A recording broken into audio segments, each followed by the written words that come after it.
Seo Young-min is a diligent taxi driver and a man of integrity. One morning, after preparing breakfast for his grandmother, he was about to start his day when he found a phone in his car. Assuming it was left by a passenger, he picked it up, but a strange energy surged through him, and the phone fell. Confused, Young-min didn't notice a woman appearing and then vanishing in the back seat. A man then approached him, revealing that Young-min had unpaid bank loans, putting his house at risk of foreclosure. He owed 20 million won in interest alone, with a principal of 100 million. He was informed that he had one last chance to pay the 20 million by the end of the month to avoid foreclosure. While worrying about this, Young-min heard strange noises from the radio and saw a girl in white appear behind him. He stopped the car, only to realize he had picked up 4 actors dressed as ghosts.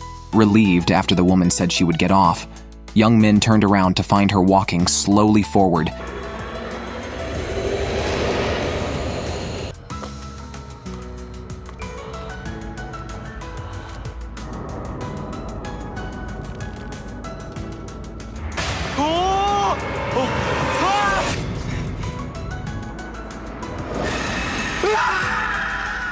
Seemingly unable to leave the car. The next day, Young-min thought it was all a nightmare, but the woman was still in the car. After a scream, he ran out, and the woman followed, but soon vanished. Trying to avoid a parking ticket, Young-min had a man confirm no one was in the car before sitting back down, yet the woman was still there. She claimed to have no memory of her past and suspected Young-min was her killer. After proving his innocence through surveillance footage and trying to drive her out, she remained tied to the car.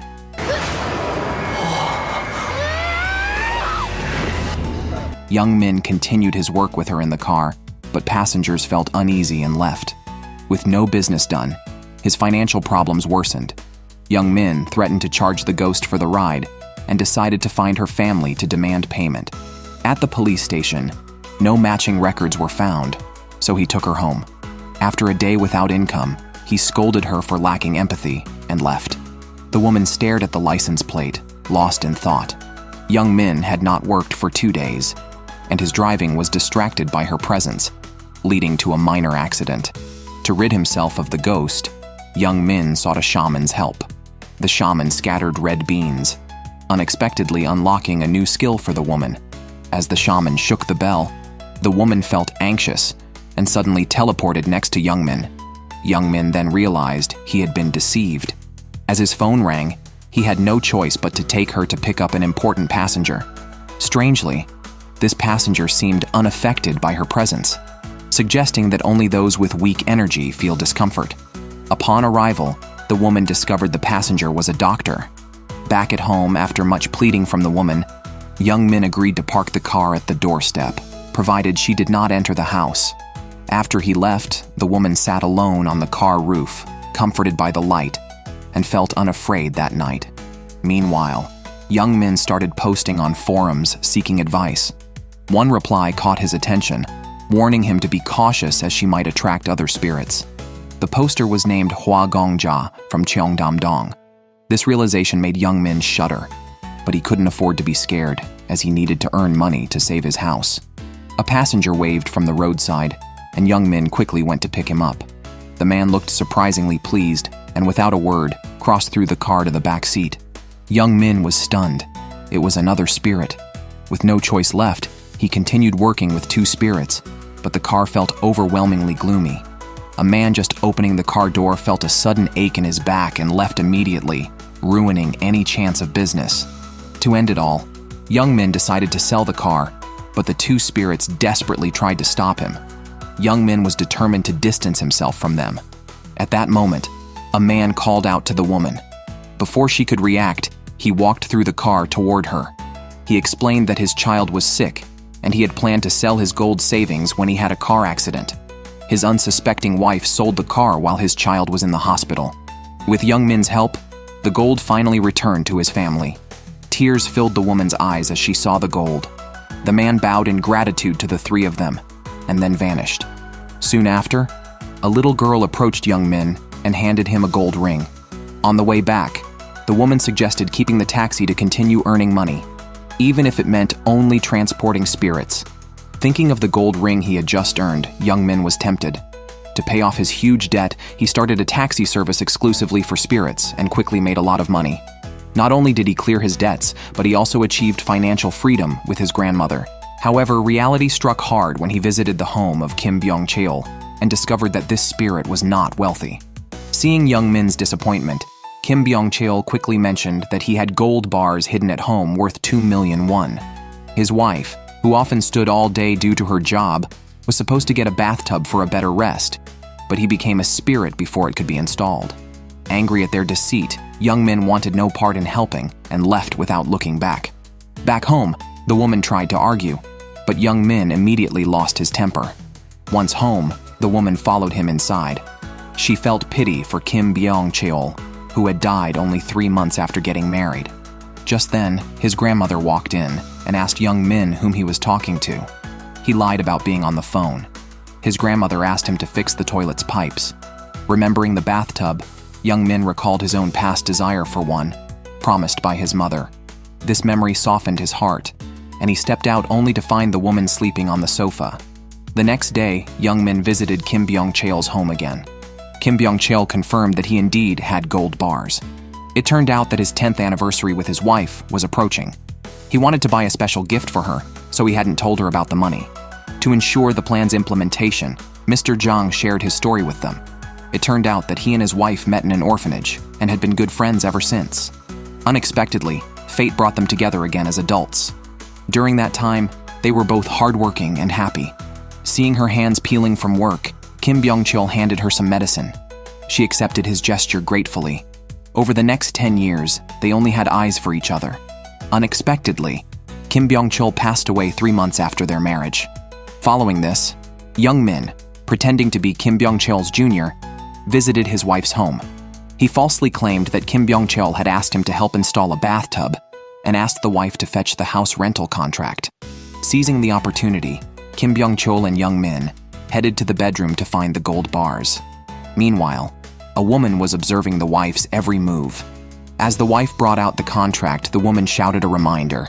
The two returned to the living room, having successfully retrieved the gold bars at the last moment. Just as they were celebrating, a phone call plunged the wife into despair. Her husband's death had resulted in an insurance payout of 300 million Korean won. Just as she was about to sign the documents, a woman suddenly rushed in crying, fell to the floor, and continuously called out Kim Byung-cheol's name. Kim Byung-cheol, who had been an orphan for nearly 40 years, was confused, unaware that he had a mother. A man beside him presented proof of her identity.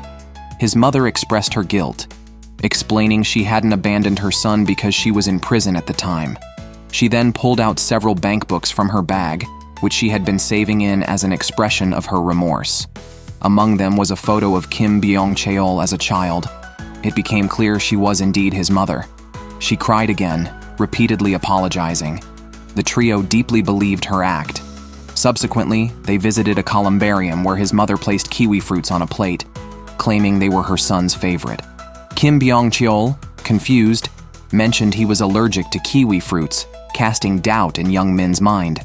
After discovering the pair wasn't legally married, his mother's demeanor changed when told they were extending their newlywed period to qualify for a housing discount. As they prepared to leave, the wife received a call from her manager. Her mother-in-law was about to receive all the insurance money. Shocked, the wife quoted legal provisions that only legally recognized spouses could collect the money, though de facto relationships were recognized for state compensation. Confused as she had amnesia, she wondered how she knew this. They hurriedly followed the wife, who questioned her mother-in-law's actions. Kim Byung-cheol became angry, declaring he would be better off without such a mother. Young Min's suspicions deepened. In the car, the two laughed joyously, revealing that the real mother and the woman were prison mates, and the stories were fabricated to claim the insurance money. Meanwhile, Young Min drove his wife home. On the way, the woman sympathized with Kim Byung-cheol. His mother, who abandoned him, took all the money while his lover of 10 years received nothing. Suddenly, Young Min stopped the car to tighten a banner on the roadside seeking witnesses to a hit and run, which puzzled the woman. Back home, Young Min expressed his suspicions. He is also allergic to kiwis. When he was sick as a child, his mother was very worried. His parents would never make such a simple mistake. The passbook only contained 30 million won, which was a great deal for 300 million won. The woman agreed with him completely. He must have been very close to his mother, which is why he noticed. Young Min said his mother had died 3 months ago in a hit-and-run motorcycle accident. He was the one who hung the banner, and the police still had no suspects. He arrived at the address of Kim Byung-cheol's mother, but ringing the doorbell elicited no response. Looking at the door's keypad, Young Min suddenly thought of Kim Byung-cheol's birthday and tried entering it as the code. The door surprisingly opened. The house was a mess, clearly burglarized. He only found a photo there. Kim Byung-cheol had forgotten what his mother looked like, only remembering the scar on her right hand. Following this, Young Min shared his suspicions with his wife, thinking that his current mother was an imposter. To confirm, his manager called his mother to the office under the pretext of needing her fingerprint for urgent documents. It was a mother-son verification document. With no escape, she had to remove her glove, revealing a scar on her hand. However, the real scar of his mother was on the right hand. Young Min immediately removed her glove, only to find a scar there too. His mother found it strange, but pressed her fingerprint anyway. The manager was stunned upon seeing that the fingerprint was completely worn off due to rough work, making verification impossible. Accidentally speaking out loud, his mother realized they were suspecting her. She got angry, thinking it was definitely the wife causing trouble behind the scenes, and even accused Young Min of having an improper relationship with her. Seeing no point in hiding, his wife admitted she just wanted to confirm her identity. His mother, energized, pulled out some hair and threw it on the table, challenging them to do a DNA test. She knew her daughter-in-law had disposed of all the heirlooms and felt emboldened by the absence of evidence. This clearly laid everything out, but his wife was helpless and fainted on the spot. When she woke up, the doctor informed her she was pregnant, which shocked her as she had been diagnosed infertile. The doctor told her that just as misfortune can strike unexpectedly, miracles can also happen when least expected. She was overjoyed. However, the law strictly prohibits DNA testing on unborn children as it poses a risk to the fetus. Upon hearing this, she immediately decided against it. Just then, his mother came over, still suspicious of the relationship between Young Min and his wife, even suspecting the child wasn't Kim Byung-cheol's. Enraged, his mother persisted, but Young Min quickly intervened, assuring her he would uncover the whole matter. For the sake of the child, his wife decided to swallow the bitter pill and give up the fight for the insurance money. Although they were reluctant, the only thing they could do was help fulfill Kim Byung-cheol's wishes by installing a bathtub for his wife. The woman thanked Young Min, who not only heard the words of a spirit, but also kindly extended his help. Young Min suddenly realized why she was in his room. The next day, Young Min brought his friend to his wife's house to install the bathtub. The woman suddenly saw a photo on the table. On the day of signing, 2 con artists arrived at the scene. But just as she was about to sign, Young Min interrupted her. The paper was the genetic test report between her and Kim Byung-cheol. This woman was not Kim Byung-cheol's biological mother and had no right to the insurance. Kim Byung-cheol had applied for a DNA storage card, and the woman's DNA sample was the hair she had cut off earlier. His wife threatened to call the police, and the 2 con artists quickly fled. Young Min chased after him. The man pushed the patient directly onto him. From there, it was up to the police. A gust of wind blew. Young Min was spellbound watching the woman. The air was filled with the scent of love, yet the object of affection was a long-dead spirit. Now, Kim Byung-cheol had fulfilled his wish. When they high-fived each other for their understanding, the woman fell right through him and onto the ground. He looked down, suddenly noticing the hair tie on the woman's hand. He then took his wife home, but upon reaching the doorstep, his wife sensed something was amiss. Why was the door open? As Young Min prepared to drive home, he suddenly found his wife's forgotten bag, containing 30 million won from a swindler. Just as they puzzled over it, Kim Byung-cheol ran down in a panic. Realizing something was wrong, Young Min hurried upstairs. After Kim Byung-cheol entered the password, he went through the door. Although Young Min opened the door, a safety lock kept him outside. Hearing the noise, the man inside made a threat. "If you want to have this baby smoothly, quickly tell us where the passbook is." His wife said she left it in a taxi. The old woman didn't believe her. Desperate outside, Young Min panicked as he saw the man pull out a knife. His wife pleaded for the lives of herself and her unborn child. How could Kim Byung-cheol bear to see his wife harmed? Even now, as a spirit, he wanted to help his wife.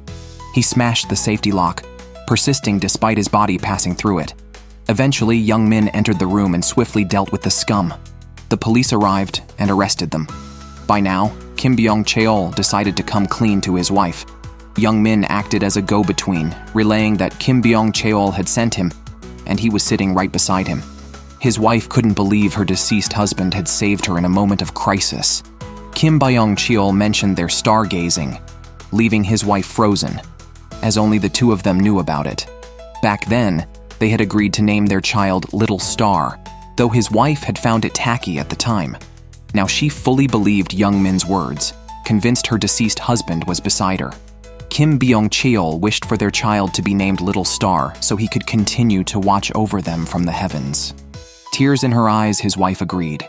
Kim Byung-cheol apologized, once again leaving his wife alone. He was truly sorry. Kim Byung-cheol finally completed his farewell, thanking them both before his body became transparent, and after one last look at his wife, he vanished into specks of starlight within the room. This is the meaning of the spirit taxi.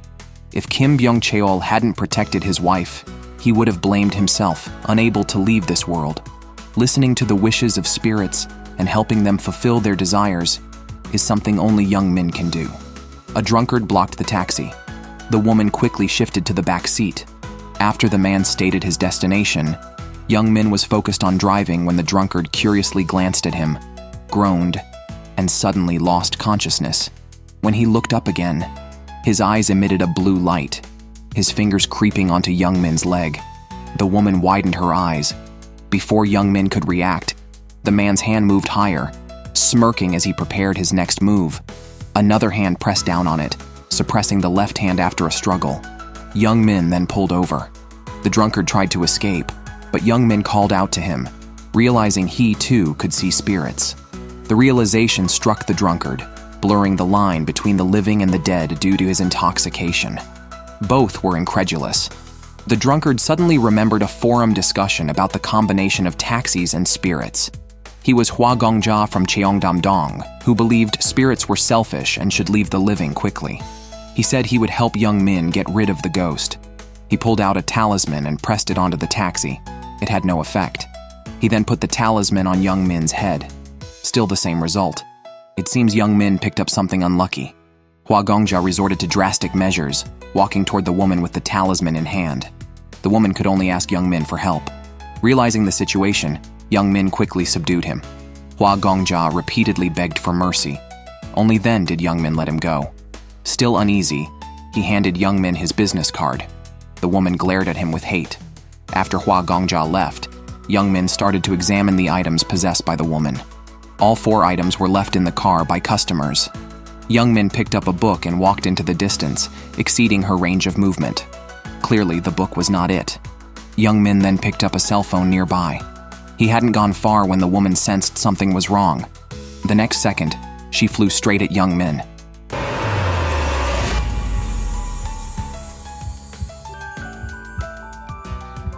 Her first kiss was suddenly stolen. Young Min was terrified and clueless, but the woman couldn't stop smiling. It seemed like she had gained something. On the way home, Young Min couldn't take his eyes off her red lips, the incident leaving a lasting impression. After coming to his senses, the woman realized the cell phone wasn't hers because it was too old. Just as Young Min stepped out of the car, the woman sensed something unusual. Kang Ji-hyun had possessed the cell phone after her death. The moment the cell phone ran out of battery, she disappeared on the spot. She found herself in a dark, otherworldly place, a towering stone forest with an abyss below. The surrounding columns kept collapsing. She was truly terrified. Mr. Driver was her only hope of escaping. Young Min realized this and went to buy a charger, but the phone model was too old. After visiting several stores without success, a customer got into the car. A friend even paid the fare for him. After some thought, Young Min took the ride. With no ghostly aura, the customer felt no discomfort. As the man got out, another woman got in. Business was unusually good today. It had been a long time since Young Min had done genuine business. He made quite a bit of money that night. The car stopped in front of his house. Young Min was torn between continuing with the ghost taxi or returning to his old life. The next day, young Min tried to borrow a charger from his grandmother, only to find the connector didn't fit. Reluctantly, he left the house, consoling himself that the absence of the annoying ghost was actually a good thing. As soon as he took out the cell phone, his grandmother saw it. Young Min explained that he planned to throw it away. Today, his grandmother had a singing class. Young Min drove her to the destination.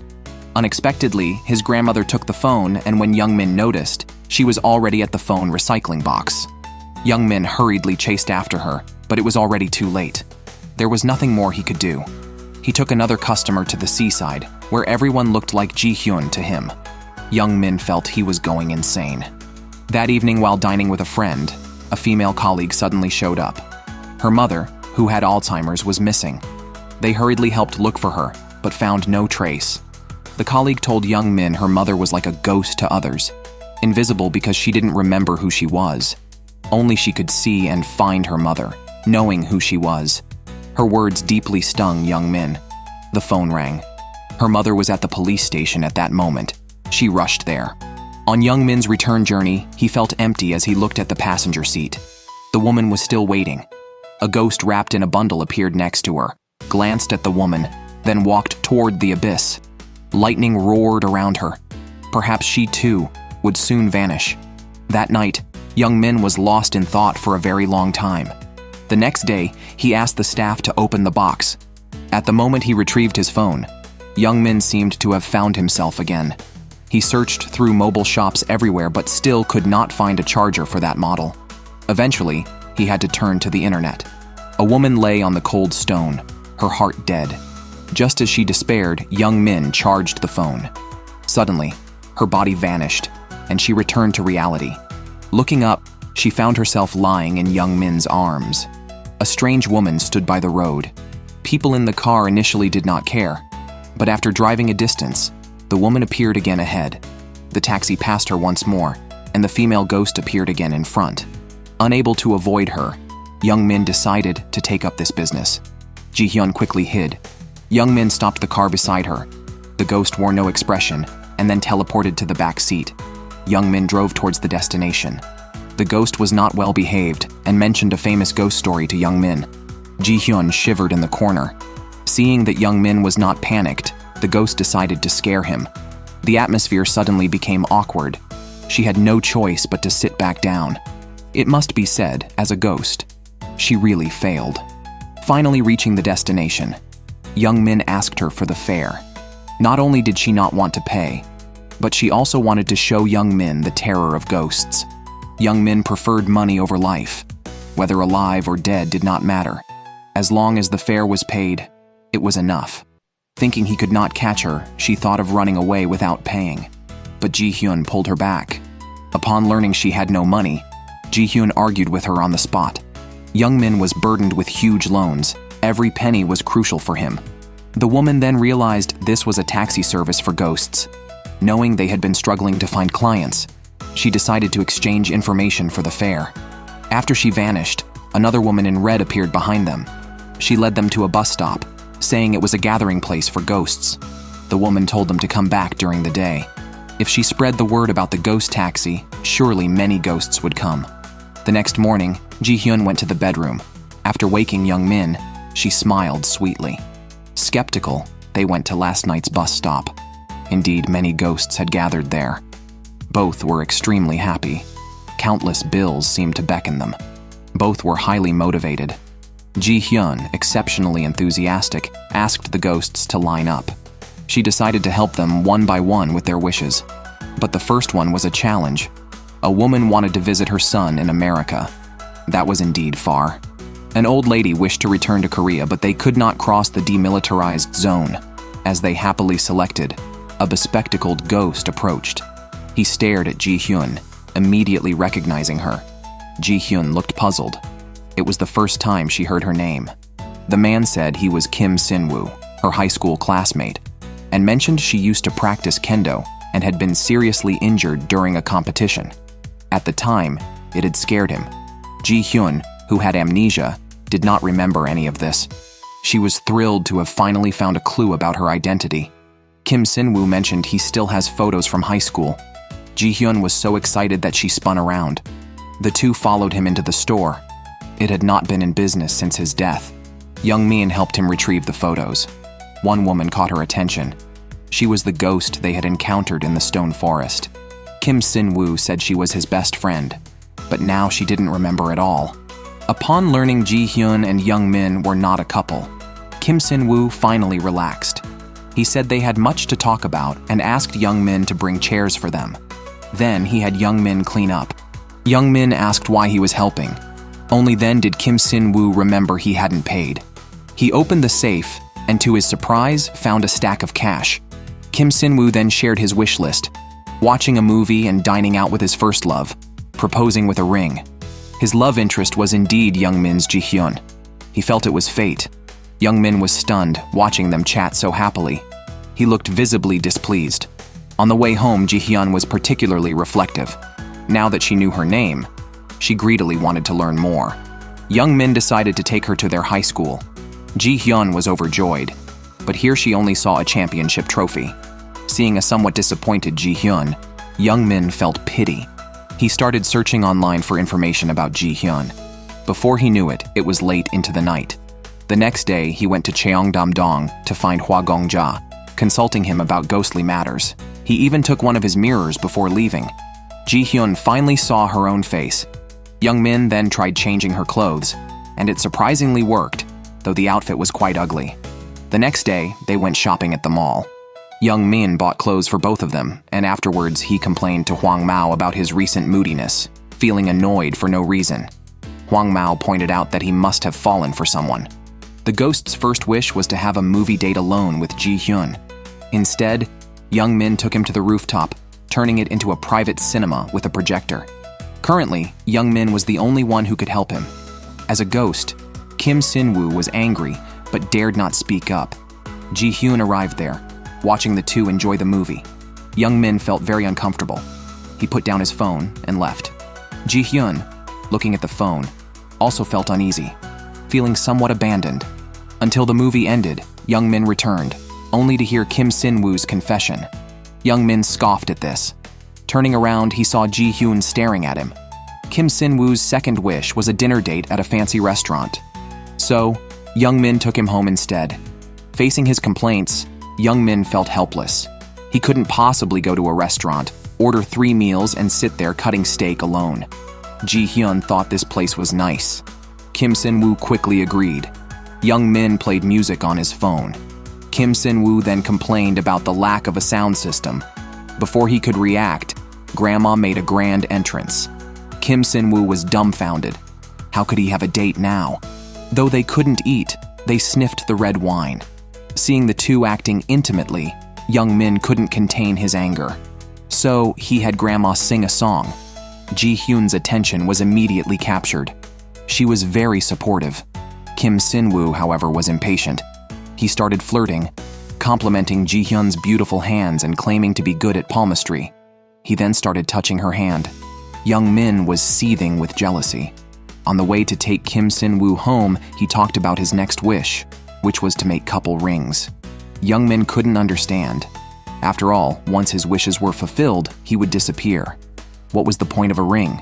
Kim Sin-woo hurriedly told him, if ghosts successfully date, they go to heaven together.